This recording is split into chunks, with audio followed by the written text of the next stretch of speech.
बहुत पुरानी बात है। एक राजा हुआ करते थे जिनका नाम दीप सिंह था। दीप सिंह जैसे ही सोकर उठे तो उनको बहुत तेज प्यास लगी थी, पर उन्होंने देखा कि उनके आसपास कोई भी नौकर नहीं है।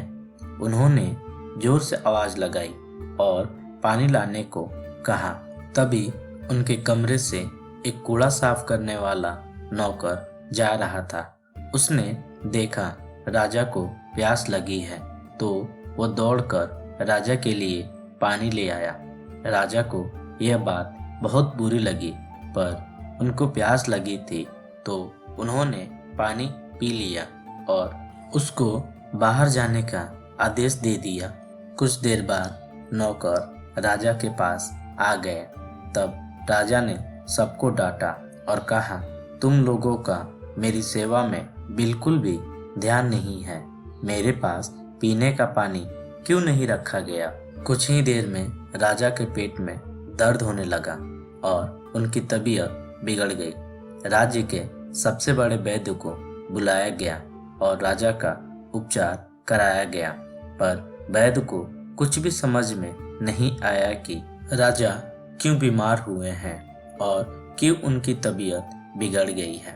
वैद्य ने राजा को जड़ी बूटी खिला दी और यह कहकर चले गए कि आप किसी ज्योतिष को दिखाइए, शायद आपको कोई और समस्या है।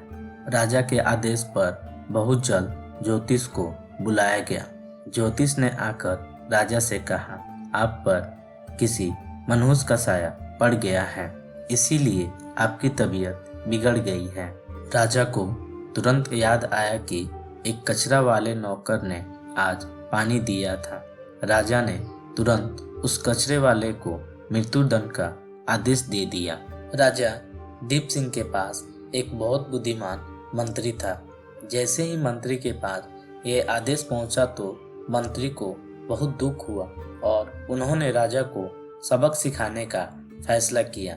मंत्री राजा के पास पहुंचा और कहने लगा, अगर मैं आपको इससे बड़ा मनहूस दिखा दूं तो क्या आप उस नौकर की सजा माफ कर देंगे? राजा ने अकड़ में कहा, हाँ, अगर तुम मुझे उससे बड़ा मनहूस दिखा दोगे तो मैं पक्का उसकी सजा माफ कर दूंगा। मंत्री ने एक बड़ा सा शीशा उठाया और राजा के सामने रख दिया और कहा, देखो महाराज, इसमें सबसे बड़ा मनहूस है।